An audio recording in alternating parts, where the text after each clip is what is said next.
Indonesia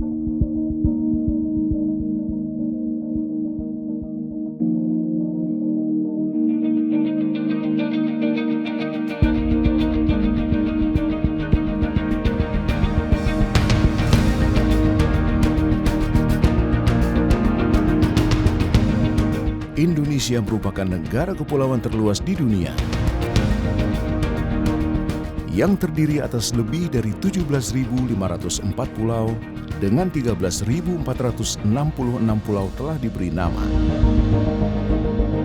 Sebanyak 90 pulau terluar sebagai garis pangkal wilayah perairan Indonesia ke arah laut lepas telah didaftarkan ke Perserikatan Bangsa-Bangsa.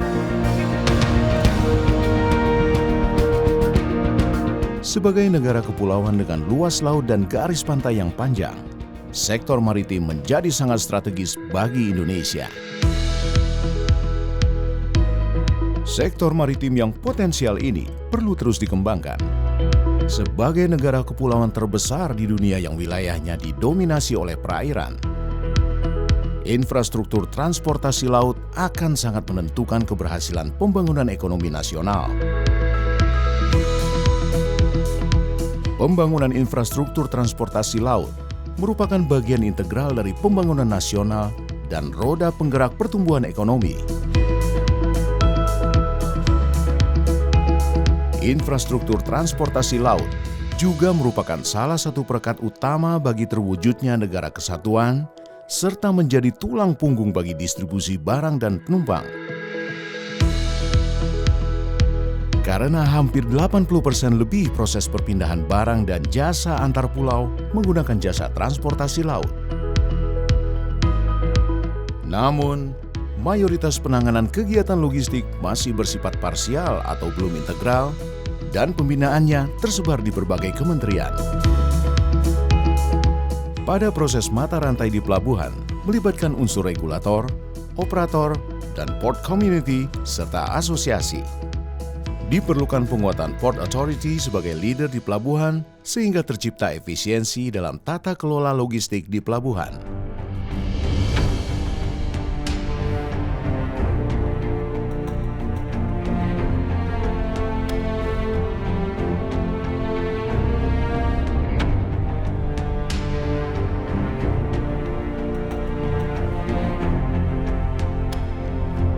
Biaya logistik kita mahal karena terjadi ketidakefisiensi di mata rantai proses pelabuhan. Saya menemukan ada 72 mata rantai proses yang dilakoni oleh banyak aktor perusahaan pada mata rantai logistik pelabuhan. Bank Dunia menggunakan metodologi Port Supply Chain dan Land Supply Chain dan menemukan logistik performance kita tergolong buruk dan biaya logistiknya mengambil porsi 24% dari produk domestik bruto. Karena metodologi World Bank tersebut menggunakan port supply chain, maka pemerintah harus menyederhanakan 72 mata rantai proses port supply chain itu menjadi efisien sehingga biaya logistik turun.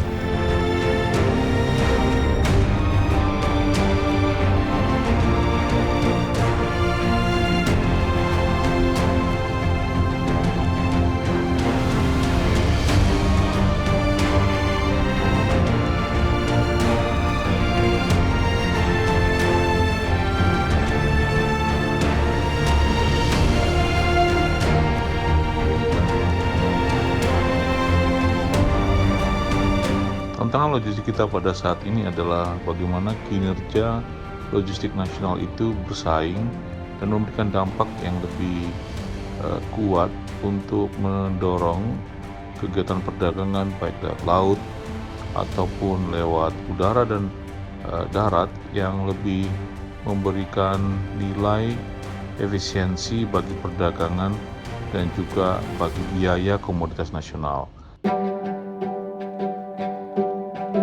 Biaya logistik dan proses penanganan kontainer di pelabuhan yang relatif masih membutuhkan waktu lama merupakan poin yang menjadi perhatian pemerintah saat ini.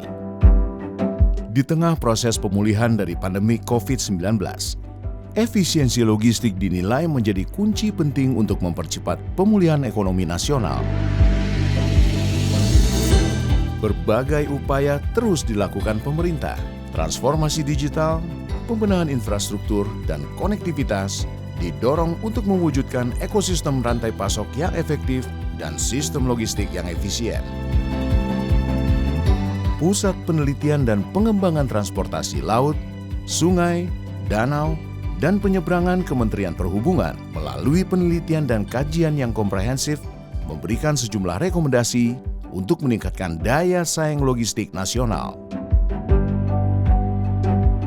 Sebagaimana kita ketahui bahwa pelabuhan adalah sebagai subsistem daripada transportasi laut, yaitu kita kenal dengan terminal atau nodes, kemudian ways, alur, dan vehicle kendaraan. Nah, kita bicara fungsi suatu pelabuhan tidak hanya sebagai pintu gerbang perdagangan dengan dunia luar dan mata rantai arus barang dan jasa, tetapi berfungsi juga sebagai alat penghubung bagi perdagangan dan perkembangan ekonomi regional maupun ekonomi nasional, bahkan internasional.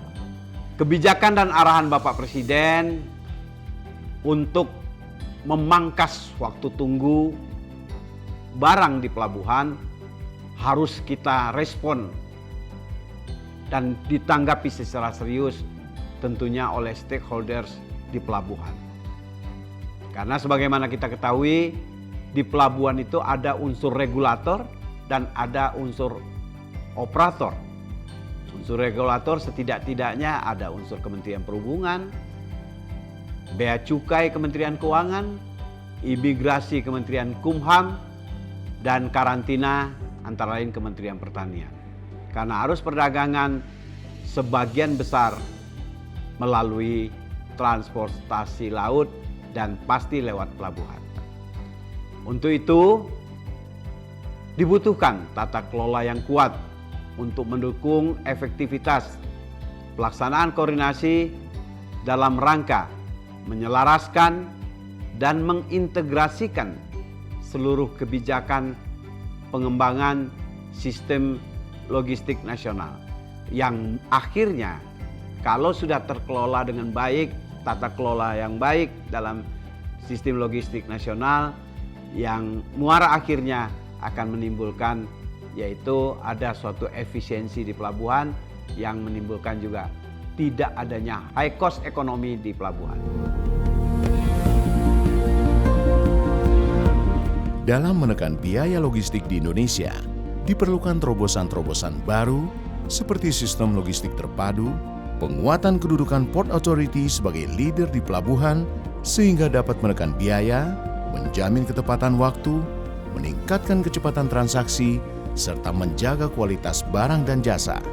Semuanya harus dapat terintegrasi dari hulu hingga hilir, walaupun banyak pemangku kepentingan yang terlibat. Yaitu pertama-tama, dengan melakukan penetapan biaya logistik yang pantas dan kompetitif, meningkatkan efisiensi sistem transportasi nasional, didukung dengan peningkatan infrastruktur pendukung logistik dan kualitas pelayanan, serta mewujudkan strategi peningkatan kinerja logistik sesuai dengan Instruksi Presiden Nomor 5 Tahun 2020 tentang penataan ekosistem logistik nasional.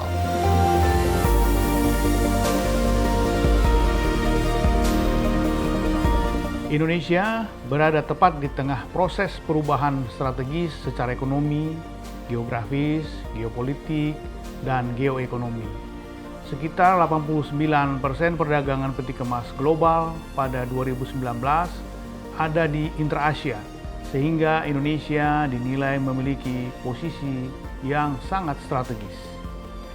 Transportasi laut tidak bisa lepas dari kekuatan armada kapal nasional dan sistem rantai logistik nasional yang terintegrasi dari hulu ke hilir. Apalagi perannya untuk mewujudkan Indonesia sebagai poros maritim dunia. Kami, Pusat Litbang Transportasi Laut, Sungai, Danau, dan Penyeberangan Badan Litbang Kementerian Perhubungan, terus melakukan kajian yang mendalam dan komprehensif dengan data-data terkini untuk digunakan sebagai acuan dalam mengembangkan sektor transportasi laut dan logistik nasional. dalam upaya peningkatan daya saing pelabuhan nasional yang bertaraf internasional. Pembangunan infrastruktur transportasi laut yang tengah dikembangkan oleh pemerintah, khususnya Kementerian Perhubungan, akan sangat membantu percepatan aktivitas masyarakat maupun aktivitas perdagangan. Oleh karena itu, perlu dilakukan sinergi dan kolaborasi antar berbagai pihak untuk bersama-sama memperkuat sektor logistik nasional dan kemudian melakukan berbagai integrasi dan digitalisasi sehingga sektor logistik Indonesia itu mampu berdaya saing. Upaya perbaikan pada sistem logistik terus-menerus dilakukan untuk menjaga keseimbangan supply and demand pada setiap ekosistem yang ada. Hal ini membutuhkan sinergi dan keterpaduan antara regulator, operator, stakeholder, dan pemangku kepentingan lainnya. Logistik menjadi kunci menuju Indonesia Emas pada 2024.